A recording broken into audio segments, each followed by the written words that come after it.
tika na ye moko me to tshaka za teke bakoti kuna boye boye na bono donc yango boye na kwa koloba yango wana azo monsieur ma parfait kanko donc bon ngakona makambo ya Angola nazomona ke pona ngana mona ke za mise en scène parce que bon se rappeler il y a 2 mois Dos Santos alobaki oya koboya Kabila akokuta na nzela akomona baona nzela na ye okosani donc c'est la boya kokele nani dialogue ekuna oui parce que akokoloba ndenge wana me eloko moko ekozala boye ekozala ke azoloba ndenge wana par rapport à makambo bayokani na Kabila peut-être Kabila signé mais Kabila bongo alingi kondima ngo lisusu te mais donc Santos bakolala ntongo ala moki alobi lokola moto alingi kondima te donc sikoyo nga ndenge natika ye disponible bazwa ye alors akoki kobongo wana parce que tokosigné makambo ya kuku iyo na sikoyo komi na place yango balobaki noke moto Santos ayebaki yo fotika pouvoir moto te nazwa osignali après yo lobi te nakotika susu te alors donc Santos bakobaloba donc makambo nyonso ekozala vrai vrai ozomona na Santos alobaki wakomutu akolonga kotouche soki Kabila ye akozala na nzela na ye ça va eza badi mais il faut yeba pete pression mpe ezali mpe komotikisa mosusu mpe ezali na libanda mpe communauté internationale kopesa pression azalaki mpe discipline na bata communauté internationale kaka wana Santos mo et puis même ata wana te il faut koyeba kaka ke soki azwi décision ya ndenge wana réellement alingi kofaire maintenir Kabila na pouvoir nakanisi azomona mosika te mpo azoyeba te ke mobutu wana akei ndenge nini mobutu wana akei bango si basupportaki rébellion te mpona nini basupportaki rébellion te c'est parce que mobutu akotaki na makambo yango la me yango mpe nzambe apesi bango meko apesi bango makasi biko mpona nini basupporte mpe rébellion ndenge mobutu asalaka alors ye sikoyo abosani ntango ye azoloba te moto akoya kotouche Kabila akozala na nzela na ye eza kaka erreur soki akokonte na force eza kaka erreur mpo wana akomi kosala lisusu kaka ndenge mobutu asalaki na Angola alors wana mpe ekosukela ye mabe ndenge kaka esukeli mobutu soki azokotaka na makambo na biso ndenge wana ekosukeli kaka ndenge wana alors koyeba po nzambe eza eloko moko eza malamu soki oliki mibeko ya nzambe okotambola malamu mais oyo likambo mpe naoki abini wana naokengo mpe na mwa basource bato mosusu mpe bazoloba epare bawaki mpe sosenko amenasaki soso alobi no soki bamilitaire na babin tusa bato bapeya pembeni eza koderange baprocessus ya kime esalama na kati ya Congo baza kosupporte Kabila ainsi de suite bakofini bakodénonce mboka wana eza kotika bapeuple wana kati ya Congo alors nde epare nawa yeke d'urgence nani oyo soki Santos wana arrêté bato na ye na kati ya lile epare azalaki mpe pression mosusu côté ya France mpona bien retirer Hollande ye moko abengi Dos Santos envie que oui retirer voilà oza la raison de likambo lobi euti libanda ça vraiment je pense que bafançais baza na influence makasi babi sala oyo tosengi soko boyi oyo voilà okomona oyo koyela yo na famille na yo Dos Santos voilà aexécuté concernant la question vraiment nani crédit na oyo lobi allez-y bon c'est ça on a ndenge wana baka ozomona soki moto aza kopeta tolo tosala ainsi de suite bapetaka tolo te baza pete landa mibeko ya nzambe na ndenge sika sokokala minduki olobike ngai abosana te mobutu mpe abetaki tolo apekisana ngai akota makambo ya Angola akota makambo ya Rwanda akota boye atina ntango boye atina ayembi yango ntango wana phase ezalaki wana tusa na Congo na Afrique moto akokela bachale tusa keno bazomona ke wi na Zaire mpenza basola bazali ya mpiko mobutu abetaka tolo ye mpe soki azalinga kobeta tolo siko napota na makambo ya nini azobate akosala kaka ndenge mobutu asalaki mpe akosuka mpe kaka so ndenge wana soki akebi te akeni malembe akomona bipaka na ye ozomona nde yango kaka na eloko akoloba eloko mosu akoloba te eloko moto azokoambrouye makambo ya rassemblement na mwa moke na senko ezali Kamere aza na eloko na siso bolandaki eloko moko mobaki alobaki oyo alobaki kendaka na Rwanda azalaki surpris ya kokende kokuta Kamere aza koloba Kinyarwanda na bandeko na ye na banetutwa Kamera aza motu moko azoyeba ke soki mboka wana ekei ndenge ezokendele wana ekei efandi kamera kozala na place te kamera azoyeba ke non il faut ndenge balobi ke bato baza bapaya baza na libanda bango bazosala bambui mais ambui yango eza kaka bato baza na ngola te bato baza na kati sikoyo ya kongo oyo baguvernema mpe kongo bato bazosala mpe desordre baza na kati ya guvernema oyo ya pprd oyo baguvernema mpe kongo yango omoni ke ntango senko azoloba ntango bango bazoloba il faut balobela mingi bato baza na kati omoni balobaka bato baza na libanda po bakamere wana baza bato oyo ezali okomona na chachi kuna azalaki okomona na renseignement oyo bakoni azali donc sokotali atake na ye na makambo na ye nyonso azoloba ocomprendre ke moto azodestabilize bino aza na libanda te aza na kati ozomona donc yango omoni ke eloko bakongole fo tozala nango mpenza très vigilant ya koyeba ke bato nani baza na rwanda te obi bato baza na ngola te mais bato baza na kati nani oyo basala coalition na pprd ba rcd goma tout wana bango nyonso baza wana donc na kati wana na congo baza kobalukabaluka wana donc bayiba bango nazo ambuye ndenge ndeko mosusu autaki koloba lelo omona bayi na likambo mosusu lobi bayi na likambo mosusu lobi eloko mosusu ebakisami eza bakongole te moto azobakisama biloko ye azoloba ezali bato baza wana RCD Goma banani tout baza na kati wana bango nazobakisa makambo wana mpo bambuye nazokoloba pouvoir oyo ezosala pitopale sikoyo po esikizana nde nazwi maloba omoni bato bazokomprendre eza na 3 personnes bazodétruire kongo na marge moko donc soki maka bango misato badaye nzela moko libération meme ya kivu ekoya yango moko na otanga bino bakombo première personne kabila wana toyebi deja ya mibale Caméléon Vital Kamere et misato Moïse Katumbi na foko na Ruberwa Ruberwa nazokipe deja za parmi bato bakima soki bato na misato bakufiti sikoyo bango misato problème eza wana Kabila na Kamere baza na négociation à part mboka na biso nano baza koyokana na masolo babandaka nango ne bandeli yo so osali nde mandoko kosisi ngambo te bakozwa poste ya président apres yo mais ntango basalaki sambla ya kokabwana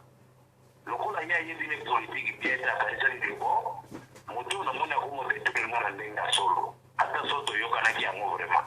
fasi tilinga boye kabila akangela Vital Kamtanda moto azosala médiation entre Vital na Kabila eza Janet parce que Vital na Janet mais Kabila ye moko akangela Vital Kanda abi non moto wana na olakisaki ngambo na pouvoir sikopa kozwa ngo te sikoyo Vital lokola azosala baje ya Caméléon azolinga lakisa Kabila ke soki nga na cede te yo kozala na problème nga nakokengela o na mboka oyo otikala na bakompane na yo nyonso tonga na mboka oyo ozokomprendre iko ntango ye azokende na masolo na ndenge ya mbilinga azolinga lakisa Joseph ke omoni ke ngambo nazobloke so balie lelo akoro elingi esalama na bimise elongo ya sika bozwi trouble ntango baoza trouble tanto nafingi Moïse Katumbi tanto nalobi Tshisekedi ka kwani fotolandaka ye orke Tshisekedi aza neti biso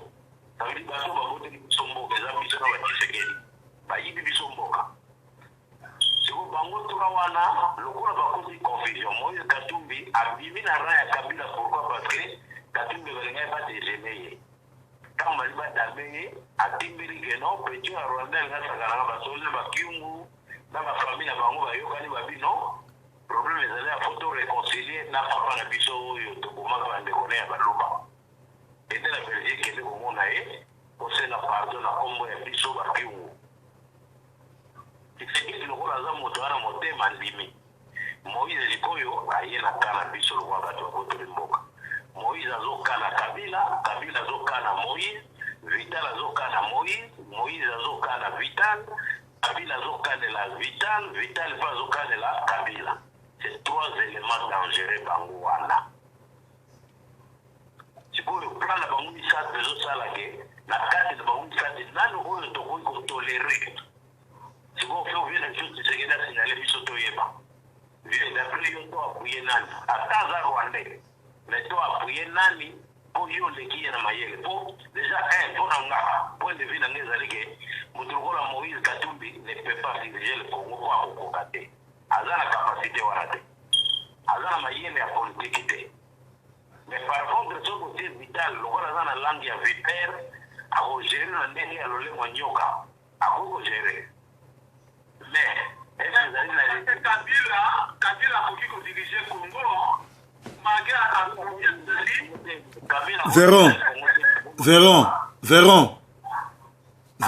Véron.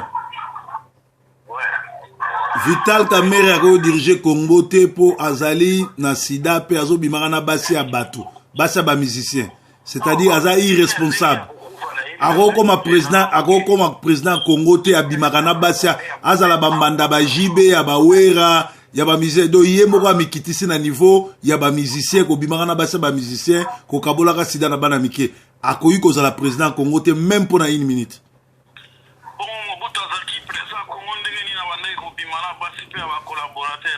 Yo monaki Mobutu abimaki na mwasi ya wera na jibe ubie papa wemba ubie lwambo bozana ba preuve wana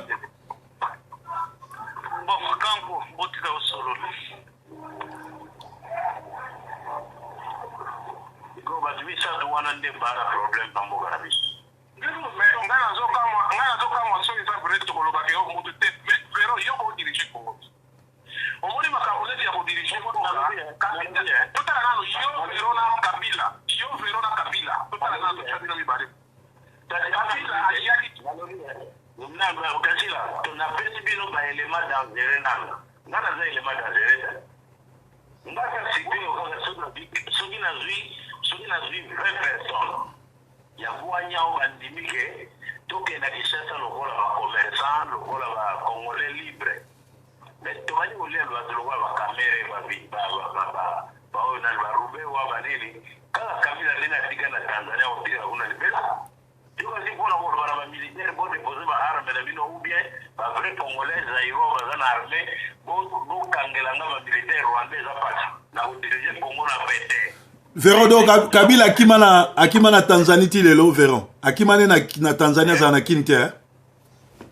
na Tanzania na ete oyase Kabila oyase biso bakongolais tolona biso bakongolais toza bakere basasi omoni kozwa revolver eza nango jeu facile epuis kokotisa revolver moko na kati ya Congo na yo moko kokotisa yango eza nango mpe facile parce que bakoya oyo kokotisa yango mpe kokoma nango na tine kokoma mais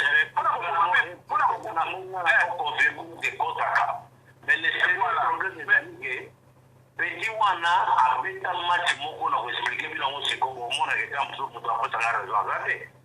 asala de façon ke bakongolais oyo bazalaka na ye bakikalaka na ka na ye mais bazala contre biso bato toza contre ye donc biso na bamende toza binemi jire lokola kaka toza binemi jire na bamende boshar kanyama minaku engo badondo ozomona bato na tangi baza na kote ya bakongolais oyo baza na pouvoir bato wana nde sikoyo lokola bakuta ndenge balobenga yango nini pardon libanda balingi kozonga na exil te sikoyo eloko nini bazosala milito Kabila aza akili ngana koloba wana na lingala président de la république après fuite akili mais nani aza koasime intérim yo ozodirige mboka na telefone satellitaire osololaka na minaka mais sikoyo biso bakongolais toyebi mpe yango eloko nini tozozela ozo comprendre Tshisekedi na kotena makambo te parce que aza non violence soki alobi lelo ngi asala violence déjà alobaki message moko ezalaki claire ke Kabila alongwe déjà donc toloba kokima na kolongwa déjà eza ndenge moko senko aye na bareunion na bango alobi tokutana tosolola po après Kabila etotala eloko nini tokosala maintenant on parle de après Kabila mais bata opposition sikoyo bata majorité oyo biso tozolobake atoma binemi na biso sans confiance bakomi sikoyo kobendake na telefone babi ono talaka ide balobi awa ye réponse na ye eza teke non na comprendre ele na bango eza fo na kondima te abi chef nazobisa bango ke yo boyi azongi na senko alobi non Kabila n'est pas d'accord avec ça Kabila n'a pas des injonctions à donner ezali kaka biso na biso bana njiri na bana lemba tozopotala. C'est ça le problème. Est-ce que Kabila vous dans autres là bas de nyonso ya teki na Congo. Les gens ont fait une raison de mais l'autre pour comprendre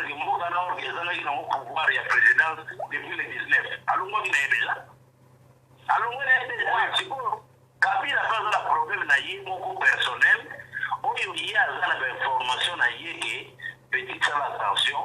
kote batili yo mitambo na baoccident koleka kuna tekeba parce que abandaki mpe kolia na baoccident ebele na congo me baoccident oyo baliaki te balia sikoyo nde baza kosola na baoccident oyo baliaka moto lokola louis michel adamaka na kabila me azosola na bato bazodale sikoyo sikoyo bazopesa ye balide conduite keba bakokanga yo na uganda akimi frontière ya uganda alobi nao nakenda tanzanie mais tozosambela kaka ke tanzanie azwa conscience na esprit net ya koloba ke pour l'intérêt de notre pays la tanzanie nous refusons de garder kabila chez nous yeyo azali awa bakenda kokanga moto ya kongo nena ni moto yango ya mboko centrafrique bakenda kozala na nigeria mais na mboka na ye pouvoir ezalaka na maboko na ye bakendaka na nigeria bakenda kozala na nigeria oui na nigeria ouais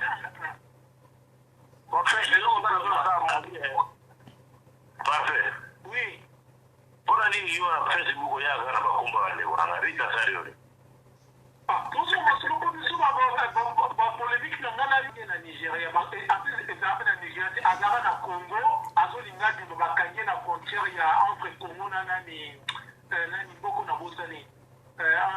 kote lubumbashi ezala mpe na nigeria eza wana kabila akoliama na tanzanie tanzanie akotala biloko ye atongelaki bango alobi motu soki otie na cpi mpona bakopandre ye biso otikali na richesse bakoteka ye congolais kaka ya courage na miniti oyo ata na kote ya gouvernement ata na kote ya baopposition moto kaka kozwa accès na radio alobi bamilitaire wande babima na mboka oyo baoyo ya congolais bozwa pouvoir ata ozi na yo te osalika nde basala mobutu na ntango kala o mobutu akimaka na bwado nani akosala biso technologie wana yango tozonegocie na sofken andimi akokosala yango tokopesa ye makoki apesa biso chaine wana toloba ta 3 message oyo ekosala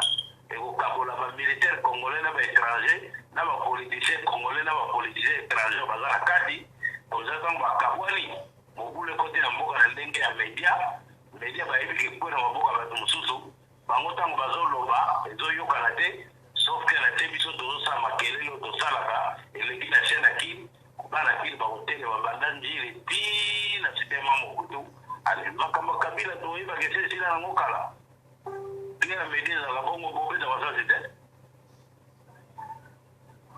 menga nazomona mpona koboma bato lokola bakamere bato lokola baboshar bazomona wana bakongole eza nango jeu moke eza nango na kabila te parce bato wana bazalaka na bato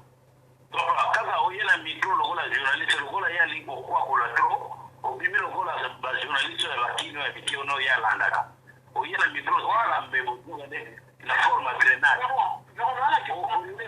olesi yango na monoko akufa lokola masuki lokola nani tipu wana oyo afghanistan batie kaka mikro kaka mpona interview basoko masudi soki nani interview kaka boakufi donc aza motu moko simple ke par rapport à kabila donc bato lokola babochar kabakamere la question na tuna yo pourquoi si lelo congolais nyonso aza incapable ya kobimisa mbongo azwa minduki y compris bangwanda je parle en général ngwanda sisekedi vero yo oza moto oza un ancien militaire pourquoi congolais abimisa mbongo te oui moni lelo eza mbula sika tosola bien nalingi te okota petino wana apres ya kofinga nga pede non mais nazoloba teke naza pede nalobi tika wana calme avanda na ye tranquille aya kosala plaisir ya baote parce awa nga na Ernest zala calme la mbula tika parfait là nanya bandinga obenga ngapi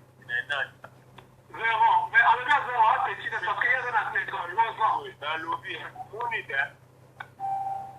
omoni siko na lobi monsieur Véron calme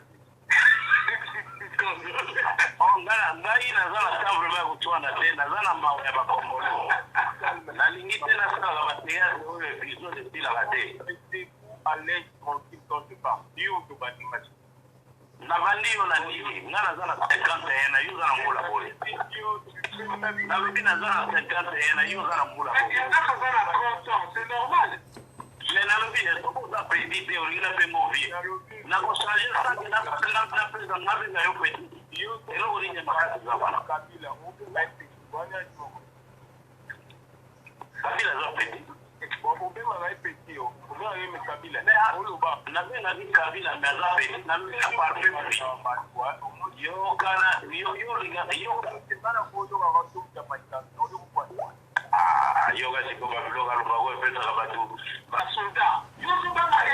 réponse nanga ezali boye lokola na comprendre que yo lingo sala polémique pona batu ya ngwanda basepela te na réponse nanga naza na réponse ya kopesa te donc toi tu vis na Ngwanda tu vis pour honorer Ngwanda yo emisome alobi boye nakobandela lisusu parfait omoni osangisi 4 personnes na kombo ya honore ngwanda me nalobi shwa na nga lokola honore ngwanda aza na kati ngai na korépondre na ngai Ngwanda pourquoi Tshisekedi Gabriel Mokia et les autres bazokoka kokende po bavoisin te bazwa minduki mene tomoni na bapays nzinga sasu akende na Gabon aye na minduki abengani nani lisuba. Pourquoi chez nous wana nde sikoyo question komi normal oui allez-y Tshisekedi azali non violent Gabriel Mokia alobaki azane na makoki te mpona yoka ye moko aloba sikoyo olingi susu to répondre nini mais il sera pays nini balibera yango kaka pacifiquement ye sera tangelanga moko même na Tunisie babambaki mabanga bakendaki kobouscule voilà pays ya liboso nga namona pacifiquement et se libéra après apartheid ezalaki Afrique du Sud non pacifiquement te Afrique du Sud bazulu basimaka baflèche quand vous connaissez mais na Congo basiki basimaka macheti te mais yo lobi ke Afrique du Sud balibera yango pacifiquement on parle de leader ou bien on parle de pays seulement non pardon aussi kolobaki pays oyo balibera yango pacifiquement ezali Afrique du Sud eza na YouTube tomona bazulu oyo nani président oyo actuel oyo balobi d'après yo okanisi ke po zulu asimaka flèche nde yango wana bayebisi bango Mandela ke tokoma président d'après yo non mais oyebi bakomaka combien de mindele oyebi histoire ya apartheid oyebi yo tozela nini mpo ngana yo tokoma combien de tout na Congo na biso mais comment expliquer la pays nini balibera Congo balibera mboka na bango pacifiquement à part au monde nani vraiment émission Afrique du Sud balibera on a matobi non comment yokanano c'est vrai que ANC esimbaki baminduki ainsi de suite mais ezali baminduki na bango te ndenge kei kosala ke nani oyo aparde de kweya non aparde de okweya yokana émission ti na ine aparde kweya pression ya communauté internationale nyonso ezali ke bato wana ya nini bali na nini base plie baya kondima baproposition nyonso to ezalaki ke nani batika pouvoir batrouvez Mandela, basobenga Mandela, ndenge nini ke bavengeance ekozala te, ainsi de suite, nde kosala bango esalami sur la table, la diplomatie. Esalami te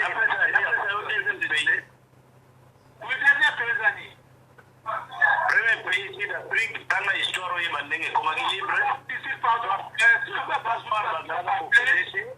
akoti bango na pouvoir bakoma vote. Deuxième pays, tovandi nga na mozali États-Unis. Non, après l'indépendance na bango pardon États-Unis ezalaka terre ya baindien basimbaka baflèche lisusu bakombo na indépendance ya Congo obi olingi to